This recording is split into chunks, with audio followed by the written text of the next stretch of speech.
There are more images of Queen Elizabeth II than any other person in history. Many of them provoked strong emotions when they were first unveiled. I thought maybe it's going to ruin my career. He was really just concentrating on getting this right first time. If you had portrayed Elizabeth first in this way, or Mary Tudor, you would have been executed.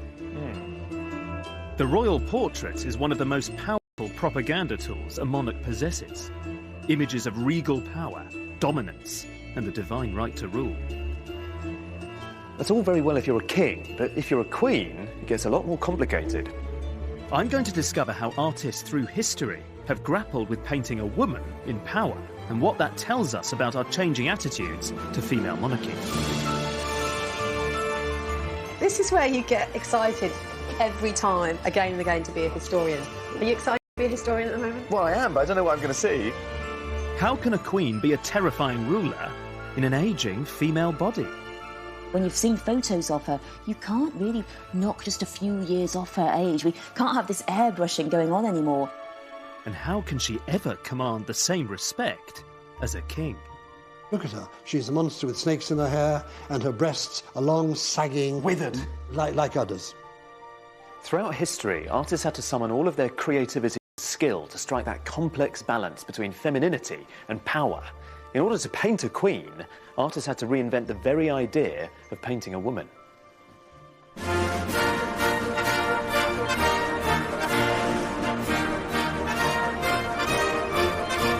In case you hadn't noticed, it's the Queen's Diamond Jubilee.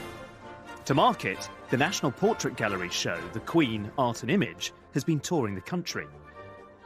It celebrates the diverse portraiture of the last 60 years. The most famous and controversial of them all is barely the size of a postcard. Freud was famous for never ever flattering his sitters, and here he really goes out of his way to avoid accusations of pandering to royalty. We see this burly, quite dumpy, hangdog monarch with what appears to be a 5 o'clock shadow darkening her thick jaw. This could be a granny with a perm just about to pop out for a pint of milk. Any artist who paints the Queen knows that they're vulnerable to controversy and criticism. What is it that makes her so difficult for artists to paint? I've come to the North London suburbs to meet someone with unique insight into the process. This is fantastic, just immediately to give a sense of... The painter and photographer David Dawson was Lucian Freud's assistant for 2 decades until the artist's death last year. How do you feel when you're leafing through? I mean, it must still be It's quite poignant, yeah. It's a good visual diary for me. Damien. very easy to take notes. And is this the dog that you're sitting in front of? Yes, look, Eli posing. See, there he is. How wonderful. In 1999, Freud received some news. The Queen wanted to sit for him. There's this photo before the Queen arrived. Dawson was given permission to document part of the process, which took place over 18 two-hour sittings. For Freud, whose portraits could often take years, it wasn't long. Quite often with Lucian, when he's working in the studio, he has 2 or 3 attempts. So he was really concentrating on getting this right first time. It all began splendidly. He sort of started around the forehead and around her eyes. And Lucian, when he painted, would work in small areas and then build outwards. Well, he'd make that bit quite finished. Yeah, and then it would just grow. It was a very unusual way of painting. Yeah, it is. It was fascinating to watch. But not everything went quite to plan. Painting the hair with the crown on top, he needed more space in the canvas, so we added another 1.5 or 2 inches onto the top of the canvas. So originally she didn't have a diadem at all? This was always the pose of the Queen, but in the painting it didn't fit. There's also that, when does it become a royal portrait or just a straight portrait without the diadem and the tiara? Well, it helps. Yeah. But I think that's where it becomes fascinating, because a monarch, a queen, becomes so bound up with a nation's identity. Yeah. She becomes almost symbolic. Well, maybe that's why he needed the extra bit of canvas with the diadem. You know, it's sort of those two ideas. That bit, the crown, is the symbolic monarchy bit. Yeah. The bit underneath is the real person. Yeah, it's breathing and living like all of us. People were critical of this when it came out, partly because they felt that this was not a slap in the face, but that it was quite brutal. Was he conscious of what was being said? Did he care? He didn't care. I mean, he was aware that there's certain criticism against this portrait, but he felt, you know, he couldn't do anything about that. That's what other people thought. It's not what he was thinking. And what do you think? I think it's a serious, very good painting that shows the monarch in the 21st century. You know, it's not 8-foot portraiture that's, you know, glorifying the great and the good. This is a very real person in a unique position that Lucian's very aware of the history that's gone through her family.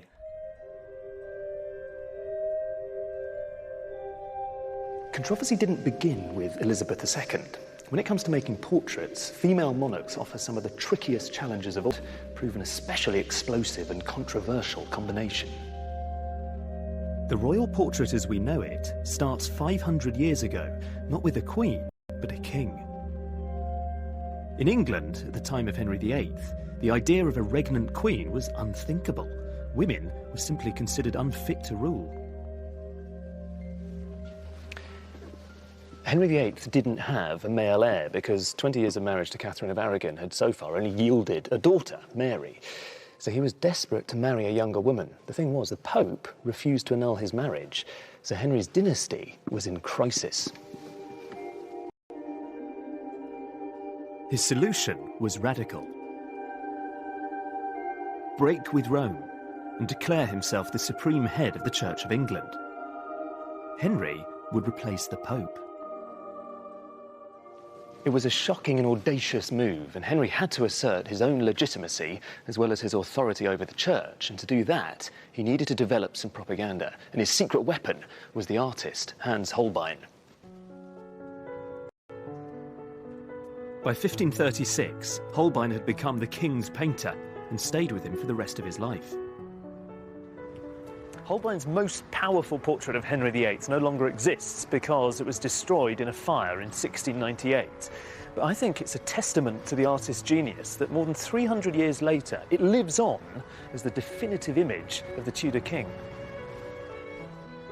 The original Whitehall mural was huge, but a small version still exists, and it's currently here at the Maritime Museum in Greenwich.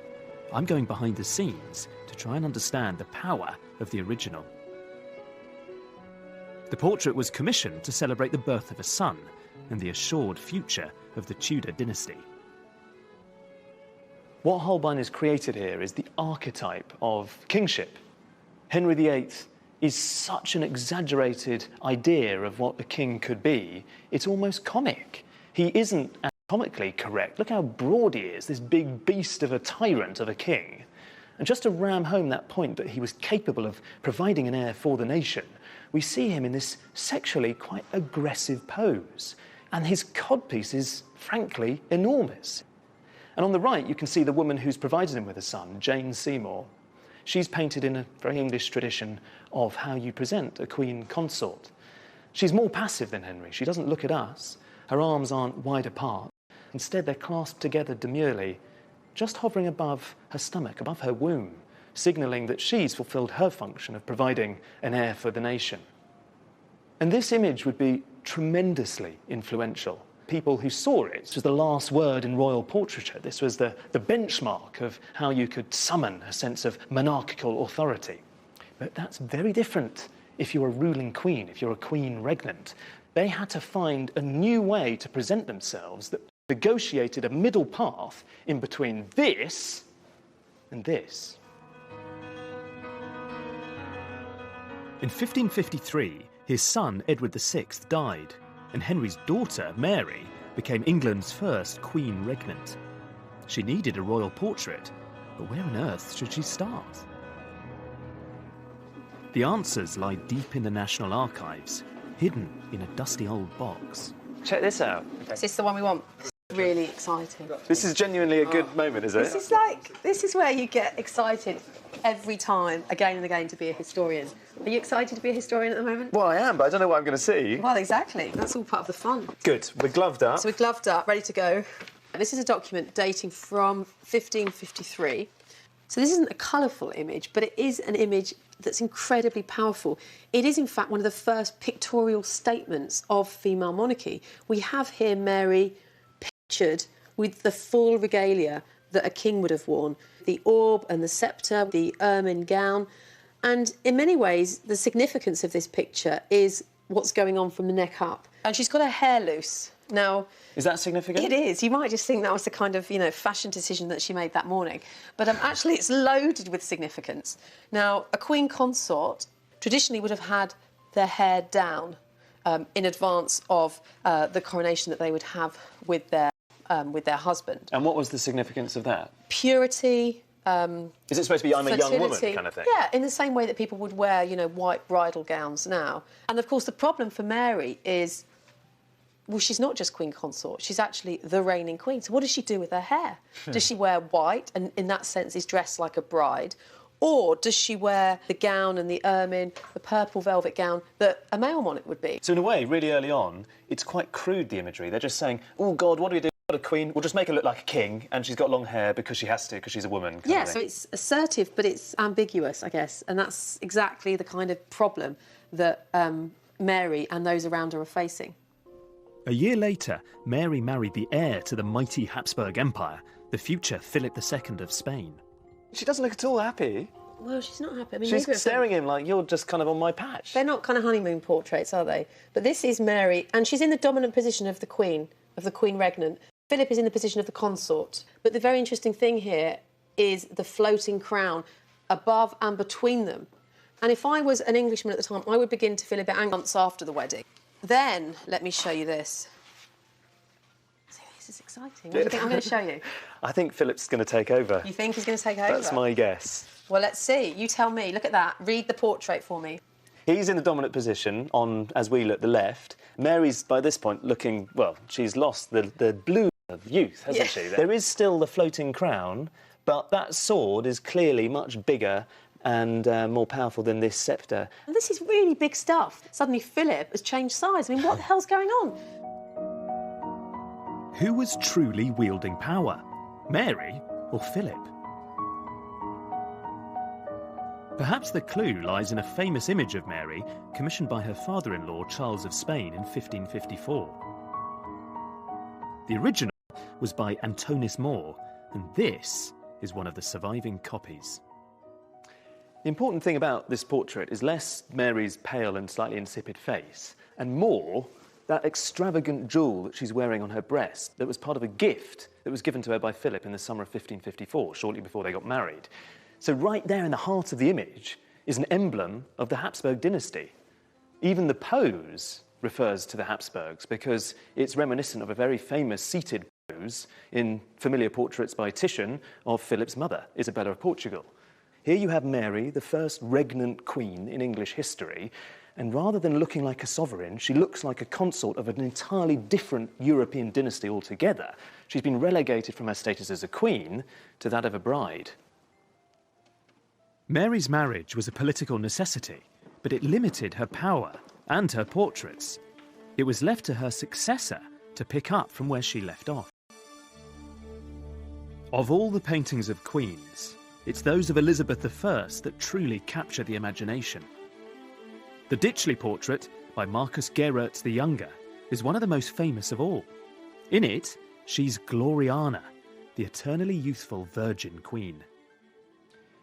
The thing about this painting is quite how remarkably strange it really is, because it was painted towards the end of Elizabeth's life in 1592, and she's standing in this supernatural, kind of cosmic space with her realm literally laid out at her feet. So she is, compared with the kingdom, colossal. She's in this strange area where she has the elements at her command. There's sunlight to the left, and then there's a thunderstorm. And she can command both. She can summon sunlight, she can banish tempests as she wishes. As a piece of propaganda, obviously, this is very powerful indeed. It's really effective. But it's also something else. It's awesome, it's odd, and it's quite new. She's something dazzling and terrifying. And this portrait did a huge amount to completely reinvent how you go about painting a queen. 40 years earlier, there was little hint of what was to come. Aged 14, she's depicted as a young, bookish princess, pale, cautious, and actually quite sweet.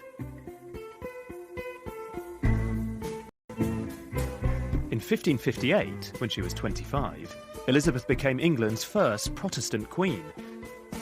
Every move scrutinised by powerful Catholic enemies. She knew they were biding their time, and the threat of her rival, Mary Queen of Scots, loomed large. Elizabeth needed a strong royal portrait to restore stability and shore up her own power. And she, of course, knew from her sister that a queen's image could all too easily escape her control. Unlike her father, Henry VIII, Elizabeth didn't have an artist who was up to the job. There are a number of artists who are producing images which don't show a regal-looking monarch. And you've got a difficult problem if you're an unmarried young woman who's taken the throne. Very early on in her reign, in the 1560s, we know that her ministers are really quite anxious about this and concerned about it. So they were on the hunt for a really good court Absolutely, artist? Yes. 6 years into her reign, Elizabeth's advisors drafted a proclamation designed to regulate her image. No one could make a portrait of the Queen until that special artist could be found. I mean, they're really quite covetable things. You're telling me? You want to hold them, to... Can I hold it? I'm not going to give you this to hold because it's just so incredibly precious. You can see it very kind of close up. The miniature was created by Nicholas Hilliard, a goldsmith and painter. We'll get a better look at it if we put it under this microscope, which gives you an amazing view of the Queen's face, the background, the inscription, and the way that he painted her hair and her jewels and the costume. This gives you a real sense of how breathtaking the skill required to make an image like this is. Hugely skilled, yeah. I mean, he's a really, really impressive painter. Elizabeth had found her special painter. Hilliard's miniature became an official image. It was to have enormous influence on dozens of subsequent artists. This one's called the Phoenix, and this one's called the Pelican, and this is after the jewels that she wears at her chest. And they're two images that are very, very closely related by the same artist. And if you look at the face patterns on these, they're actually identical, but reversed. So this is the same image as this is. Tanya's team had a theory that both portraits, and many others, all derived from the same source, Hilliard's miniature. This is a tracing of that painting. And if we put it against a scaled-up version of the miniature, you can begin to see the close relationship between the miniature and the painting, because the lips, the nose, and just about the eyes match up, and the hairline matches up. That's a good fit. I mean, does that, to you, feel conclusive that there's one source for the two images? It or does. The three images? It absolutely does, yeah. And that we've ended up with other images which use this face pattern again and again and again. The research proves that Hilliard was one of the first artists to be officially sanctioned by the Queen. His face pattern could be disseminated to other painters to copy. It allowed Elizabeth unprecedented control of her image. Her face wasn't the only thing she tried to control in her portraits. Like her father, Elizabeth was obsessed with another aspect of her image: clothes. Thanks. Divine. I'm at Angel's Costumiers to meet costume historian Judith Watt. It's beautiful. God, that's nice. I think you're going to recognise this lot. Oh, yes, I see. Yes. Oh. There's a production down here of the painting, so you can compare the two. Yeah, well, it's nothing like, is it? No. I mean, if you look at this, her reticella lace... What type of lace? Reticella. And what does that mean? The reticella is this cutwork lace that was imported from Italy. This was essentially extremely expensive and extremely stately, and this is about formality and status, outdressing everybody else, because, of course, in 1579, she brought in further sumptuary legislation regulating exactly what people could wear. So she was always wearing stuff that nobody else could. So this is a painting which has worked, hasn't it? Because it's come down in history. It has commemorated her. We're excited about it. Yeah. Elizabeth remained unmarried and didn't produce an heir. She turned this weakness to her advantage and reinvented herself as the Virgin Queen. Why was it important she was seen as a Virgin Queen? Because she was filling the vacuum left by the Reformation, whereby you did not find images of the Virgin Mary around in people's homes in every single church. That was a huge change. The English had been praying to the Virgin Mary for, 1,000 years, basically, hadn't they? I mean, there weren't any nuns left. Who was going to be the mother? This one, the mother of the people. I think that's fascinating because if you think about the Reformation, previously, everywhere in England, there would be images of... That was disappeared overnight. Absolutely. So she can play that role. Absolutely. It was a brilliant piece of PR. I mean, she was worth worshipping. That's my opinion. I think she was a great monarch. The Ditchley isn't your favourite one, is it? God, no. I don't know why. I think the Ditchley one's brilliant. It's magnificent, but that dress is really boring. I find it tedious. What, you're pulling out a black dress in comparison? I know. Well, tell me about this one then. OK, so this is the sieve painting of Elizabeth in the 1580s, early 1580s. She's got jewels in her hair, pearls, of course, a symbol of chastity, and, of course, the sieve here, which is a symbol of virginity. This cape here going around her is a kind of mask costume, so it's a fancy dress. So, ergo, she's dressed as a Vestal Virgin from ancient Rome. So that is the story that goes with it. So this idea of costume, which we see in several of the portraits, almost makes explicit this idea of performance. For Elizabeth, clothes were a form of performance. They're a form of getting a message across. Absolutely. In paintings, they absolutely were. This is about communicating her image. The dress in these paintings is about delivering a message. Elizabeth had developed powerful skills of propaganda. In the last years of her reign, they'd be put to the test. As Elizabeth approached old age, plots against her became more frequent and more bizarre. Bibles were laced with poison. Saddles became toxic booby traps. The need for a strong, powerful image became a matter of life and death. During the Tudor period, being 60 and being a woman was considered unnatural and abhorrent. And the thing is, if you were a monarch, it was something else altogether. It was also risky, because a weak and feeble body meant a weak ruler and a feeble nation. So Elizabeth had to come up with quite a crude but effective solution to the problem, which was she just started pretending that she wasn't getting older at all. Hilliard was called upon to shun reality and create a new face pattern, the Mask of Youth. As she approached the age of 70, the face of the balding, toothless queen was frozen into that of youthful beauty. The government called for unauthorised images of the queen to be destroyed.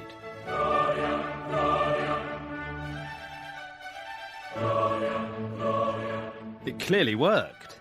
Elizabeth survived, reigning for 44 years. 500 years later, we're still enthralled to this virgin queen.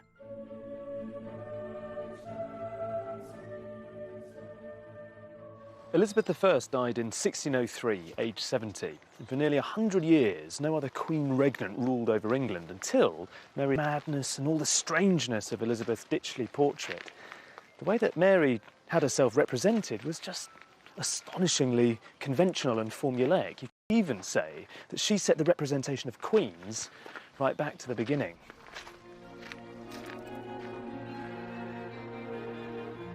In 1688, King James II had alienated the nation with his unpopular Catholic policies. Parliament wanted him out and invited his Protestant daughter Mary and her husband William of Orange to start a glorious revolution. It succeeded, but opinion was divided on who should rule. Should it be Mary, the daughter of James II, or should it be her husband and first cousin William, who had a huge army but was a Dutchman, possibly homosexual, and could only claim to be fourth in line to the throne? In the end, Parliament chose both. The idea was to combine Mary's legitimacy with William's military might. William would take the administrative power. Aside from that, it sounded reasonably egalitarian. But the portraits tell a very different story. As the leader of a violent and bloody revolution, William was surrounded by enemies. He needed propaganda on an epic scale. To stress his legitimacy, he borrowed heavily from portraits of his ancestor, Charles I. It's your classic way of painting a king. William is in the centre. The whole point of an equestrian portrait is you see the monarch, or in the past the Roman emperor, in full control, and he's trampling these symbols of war.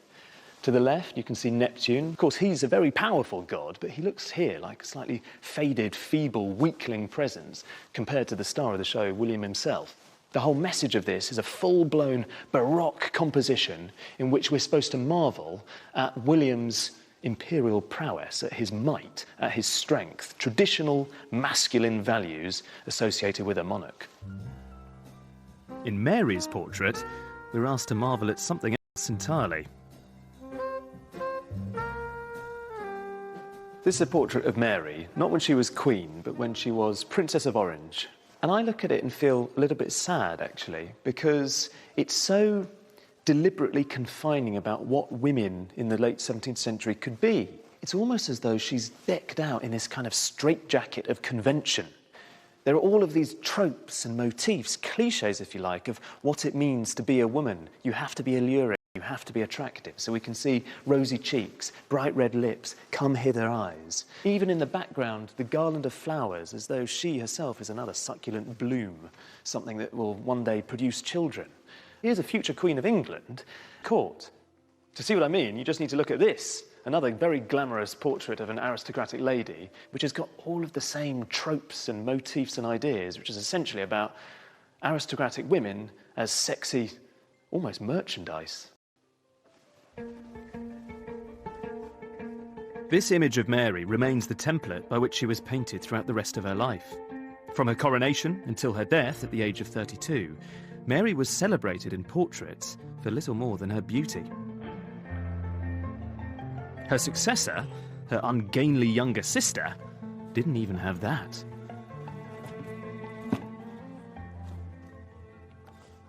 So I reckon that most people would be hard-pressed to name this lady, Queen Anne. The thing about Anne is that she has a very bad reputation. Anne's contemporaries noted that she was dull and dim-witted, but her appearance caused abject horror.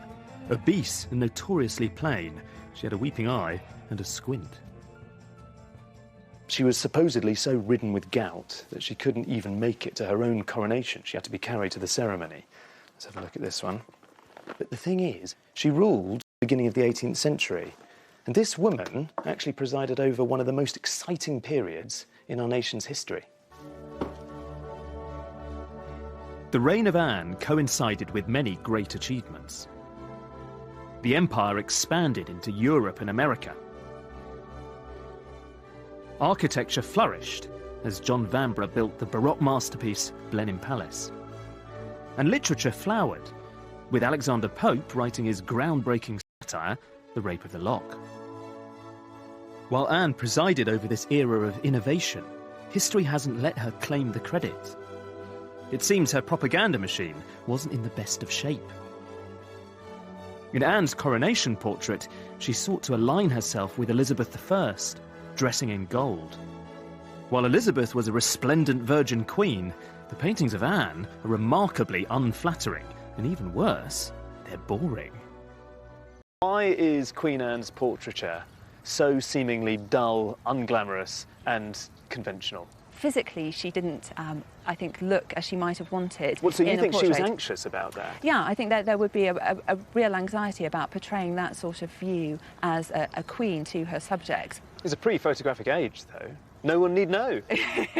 That's true, but I think although you want something that's idealised, you also want something that's believable. But it would have been so easy. Like, when you're commissioning official court portraiture, it's supposed to be flattering. It really does seem like she was the visual equivalent of having cloth ears in not understanding that art is brilliant propaganda. When you consider the fact that people must have realised that there was a very real possibility they would inherit the throne. It seems for a queen, at least, beauty matters. I can't help wondering if, armed with a strong portrait celebrating her virtues, history might have treated Queen Anne with a little more respect.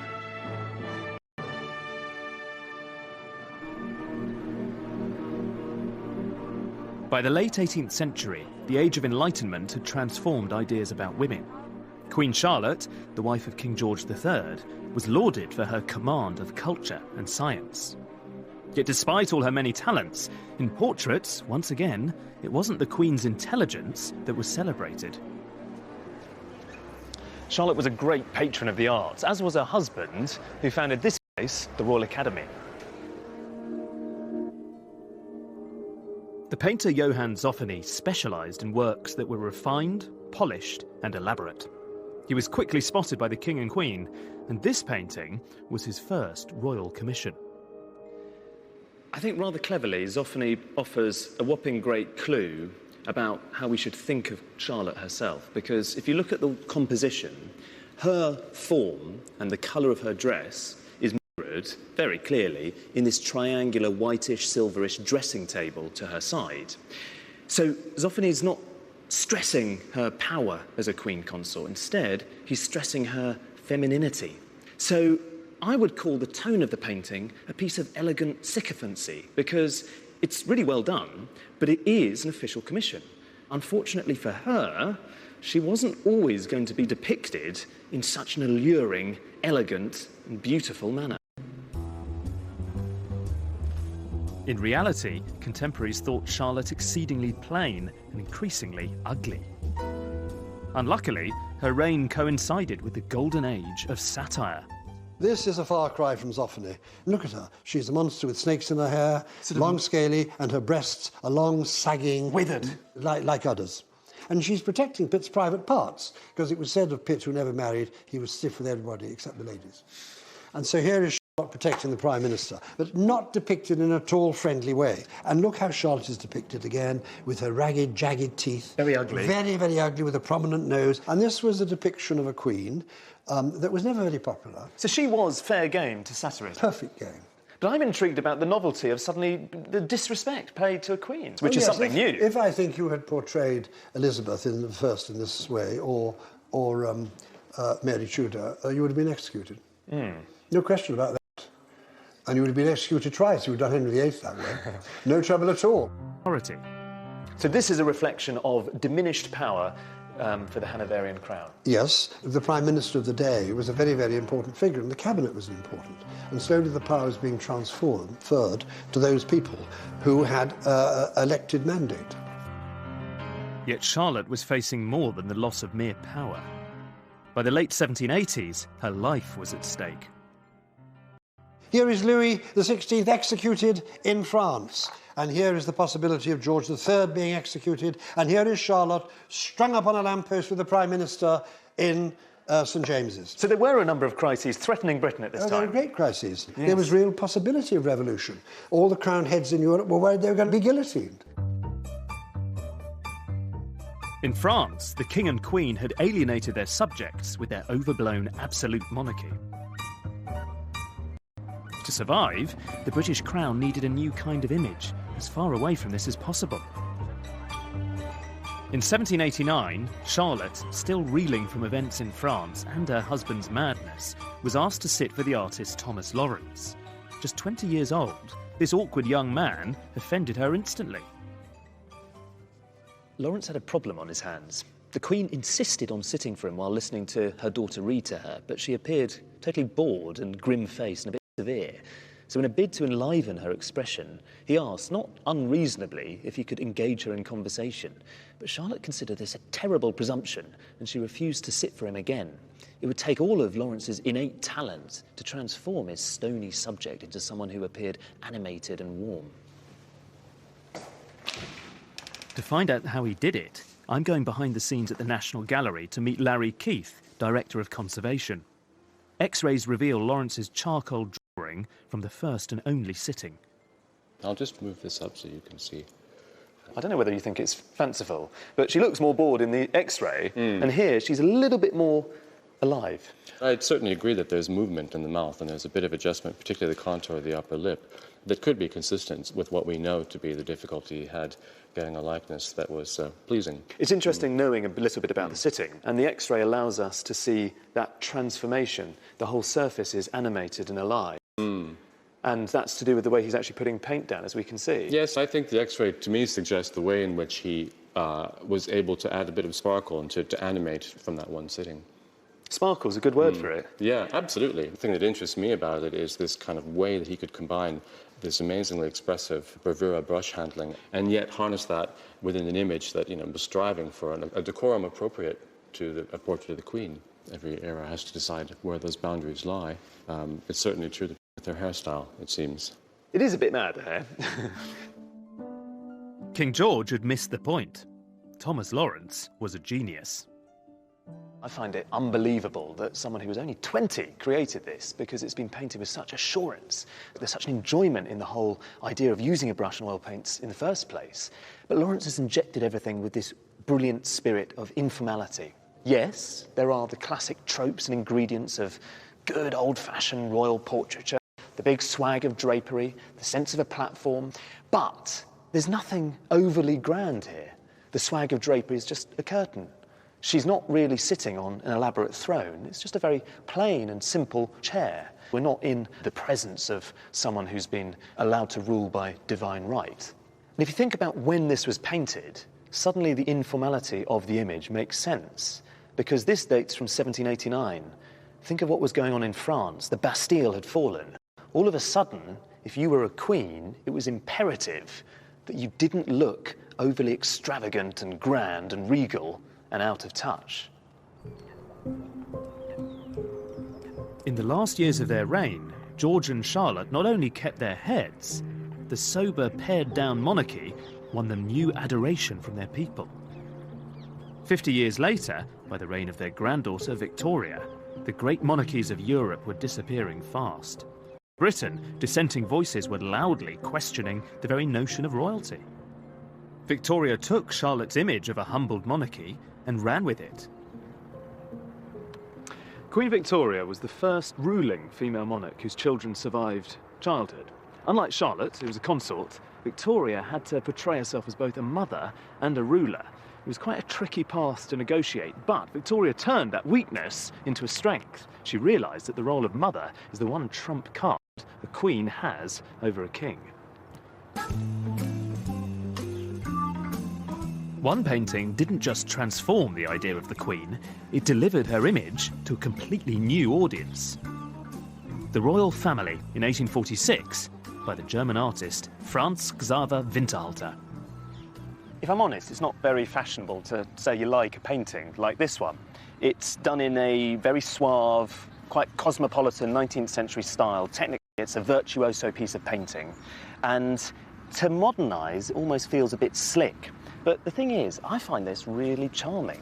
I think it's a wonderful composition because what we see isn't that old tradition of kings and queens in quite stiff, fusty outfits and positions.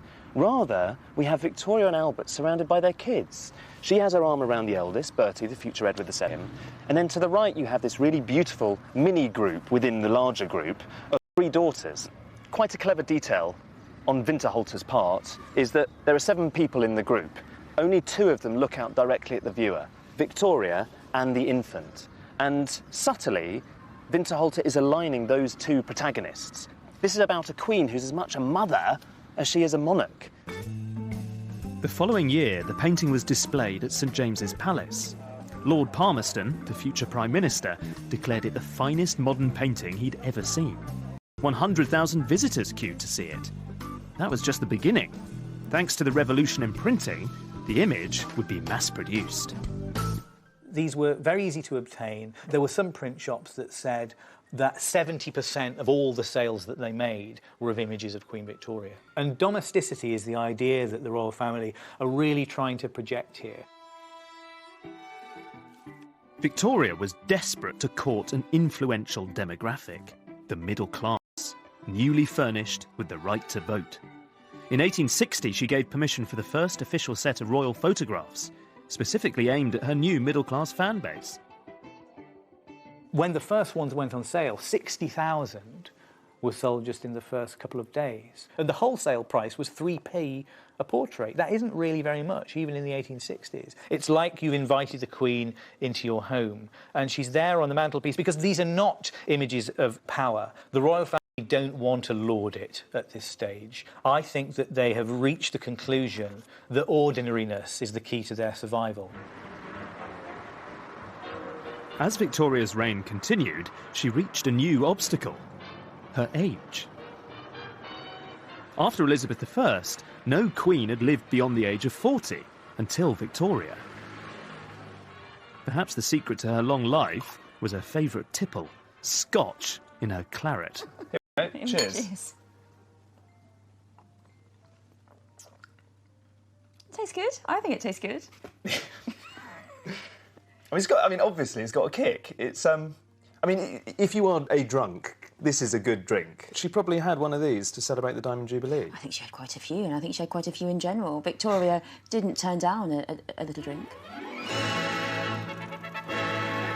The Diamond Jubilee was a moment of celebration, but it was unsettling to see her age. The big problem, of course, that Victoria is getting so old, and people knew that, and they were panicking about what was going to happen when her son came to the throne. Was everything going to collapse? Was it going to be the end of what they'd known?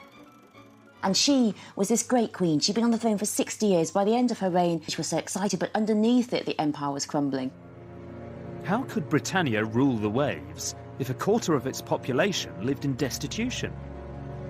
On the continent, Germany was growing ever stronger. The dominance of the empire was no longer assured. How do you show, most of all, that Britain has to be feared? That's the important thing. The rest of the world must still be terrified of Britain and its might. And this was a question that became increasingly greater and more important when she was old, because when you've seen photos of her, you can't really produce those lying Gloriana-type portraits that we have of, say, Elizabeth I, that knocked a few years off her age. We can't have this airbrushing going on anymore. They can't diverge too much from what everyone knows she looks like, which is actually, by her older years, pretty plain and pretty cross, really. The last portrait of Queen Victoria is on display in her apartments at Kensington Palace. The artist Heinrich von Angeli deliberately presented her in old age. I find it quite tricky looking at the painting, though, because I don't see necessarily a woman who is radiating imperial virtues and strength and wisdom. I see someone who looks depressed. I think she looks even a little bored and glum in this picture. She's this big, dark mound of melancholy, really. And the whole message of the painting, for me, is that it points out how tricky it is for an artist to reconcile painting a potent queen who's also very old. And I guess if she is meant to be the embodiment of empire, then what she represents is a kind of steadfastness, the fact that the empire is immovable and immutable. And perhaps, if you're anxious about Britain's future, you could take some heart from that.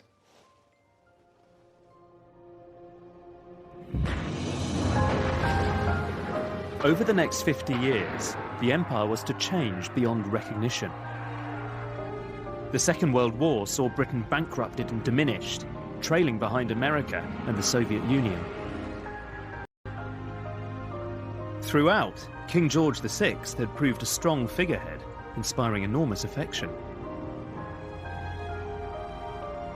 His death at the age of only 56 brought the nation to a standstill. The new Queen, Elizabeth II, was just 25. Those around her were deeply concerned by her lack of experience. The royal propaganda machine sprang into action.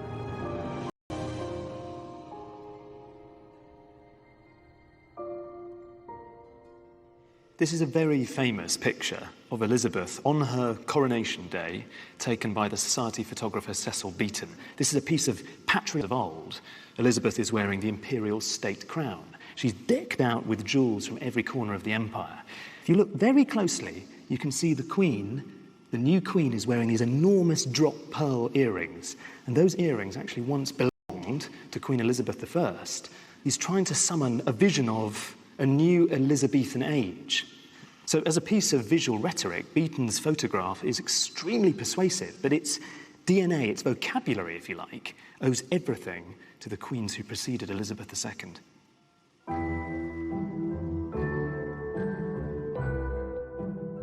During the 50s, images of Queen Elizabeth presented her as a glamorous young woman who's nonetheless regal, formal, and bejeweled.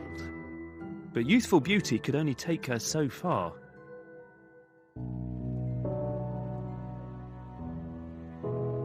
In 1966, the Queen visited Aberfan in Wales after a mining disaster had killed 144 people, mostly children. The Duke described the scene when he first visited the disaster area a week ago. It had taken her 9 days to make the trip, and the Queen was vilified for being remote and out of touch. Her image was out of step with the 60s. She needed to catch up. Well, you see the new era of informality in a photograph by Eve Arnold, and this is a really breezy, fresh, very beautiful Absolutely. image. This is now the kind of imagery which seems a world away from the 1950s. It's not exactly a state occasion. It could almost be anybody. It could almost be a member of the public. This is a radical way of presenting the Queen in this much more literally down-to-earth fashion. It's a great photograph. I think there's another great photograph, which is just here, which is my favourite one in the show, which is similar tone, similar feel. And this is, well, it says this was taken in 71.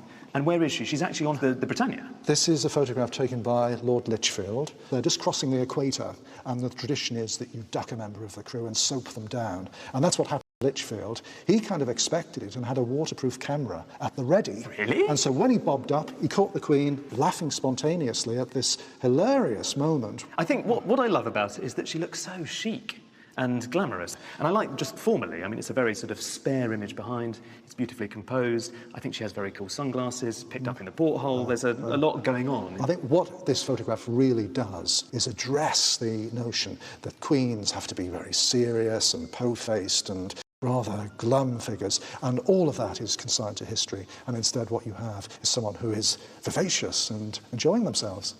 But this new informality... So what do we see in this picture? Here is the Queen visiting Princess Anne in hospital for a routine gynecological operation. It's nobody's business, really. And yet we see the Queen running the gauntlet of a phalanx of photojournalists, all taking their photographs. And we now have this issue unfolding in the 1970s where there is a confusion between the public role of the Queen and her private life. The territory opened up by the media was exploited by a new faction, contemporary artists. Artists like Gerhard Richter based their work on newspaper cuttings. Richter's blurry surfaces evade our attempts to see the subject in focus. Can art, he asks, really capture the truth of a person? For Andy Warhol, the Queen became nothing but surface, her public face complete artifice. What we see increasingly through the course of this exhibition and in the last 40 years is a tendency to hold the Queen's image up in a critical light and to pose questions about her relevance, her importance, and what she's for and what she's about, and whether we need a Queen. All of these things are constantly coming through the images that we have of her. In days gone by, the Queen's predecessors might have retaliated with a strong royal portrait. The trouble is, in the 21st century, an official portrait of the monarch no longer wields much power. Why are so many portraits of the Queen so exceedingly boring? Perhaps it's their sycophancy, creaky paintwork. Anthony Williams painted the Queen like an OAP, with sausage fingers. The trouble with so many portraits of the Queen is that they're full of all of the regalia we associate with monarchy, crowns and jewels and cloaks, a sense of pageantry. But they don't quite acknowledge that those trappings today feel a bit odd and anachronistic. Contemporary artists have to conjure some of that pomp and splendour that accrues to a monarch, for sure, but they also have to reconcile that with a sense of someone real who exists, lives and breathes in the 21st century. And that is an enormous challenge.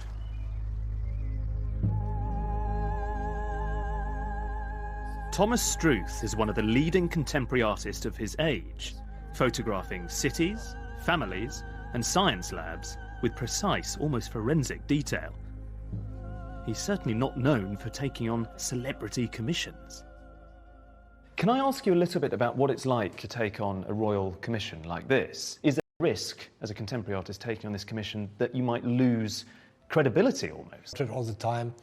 Like us? But yeah, like you. But in the end, I thought I cannot reject because it's will be such an unusual opportunity. Well, what was the appeal? Why did you say yes? It was a possibility to enter the ring of this historical activity and see how far I can go or what my contribution might possibly be. So from the beginning, very self-consciously, you're thinking about the whole tradition of royal portraiture and how this image might fit into that? Yes, of course, yeah. The photograph was taken on an old-fashioned medium-format camera, which gives a vast level of detail, even when the subject's life-size. I think this is a really, really fantastic piece, work of art, which you can't say of many, many royal portraits. I think so many of them are rubbish. I love this one, partly because it isn't overwhelmingly pompous, and it isn't sycophantic, and they feel separate from us and grand, but not too grand, somehow approachable. You could look at them as parents, you could look at them as a representative of the generation.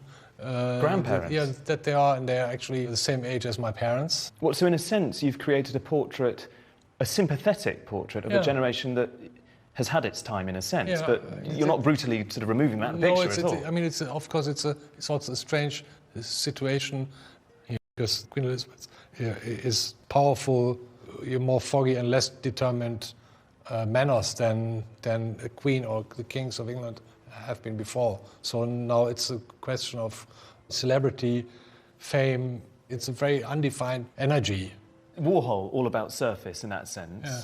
You, much more about a sense of depth. In the end, it's much more interesting who these people really are. Did you try and reflect that in the picture? Yes, I think so. I reflect on that by showing them very real. So you see the legs of the Queen with the blood vessels, and you see the neck, and you see the hands, and she doesn't look like a normal person because of the surrounding, but she looks like a person who will die one day, and it's a kind of humble portrait in a certain way. Perhaps by acknowledging the Queen's humanity, we can accept her elevated status. As usual with depicting a queen, it's a difficult balancing act.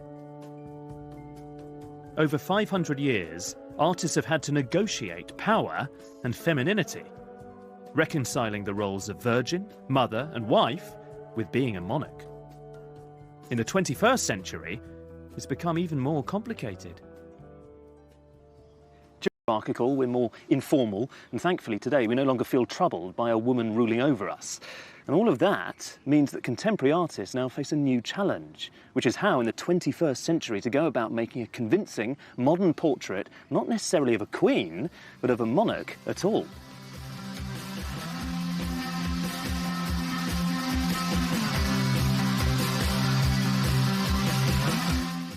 A surprising profile of a mysterious figure in classical music here on BBC HD tomorrow evening with Delius, composer, lover, enigma at 10.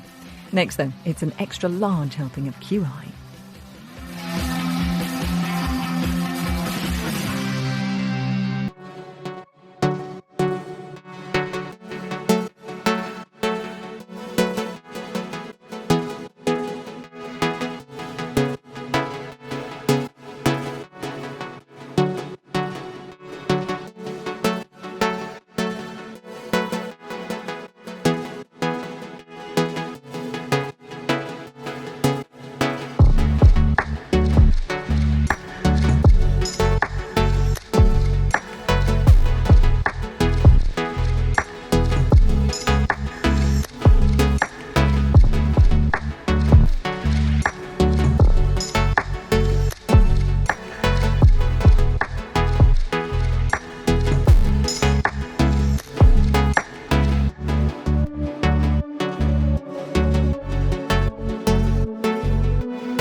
It was a shocking and audacious move, and Henry had to assert his own legitimacy as well as his authority over the church, and to do that, he needed to develop some propaganda, and his secret weapon was the artist, Hans Holbein.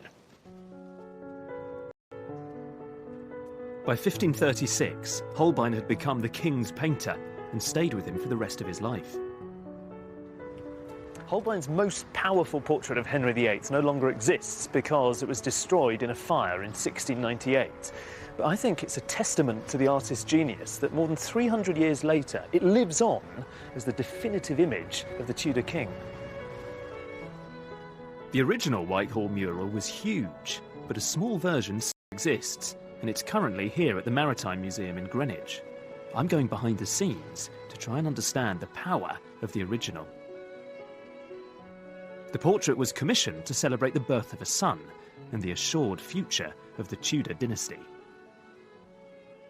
What Holbein has created here is the archetype of kingship. Henry VIII is such an exaggerated idea of what a king could be, it's almost comic.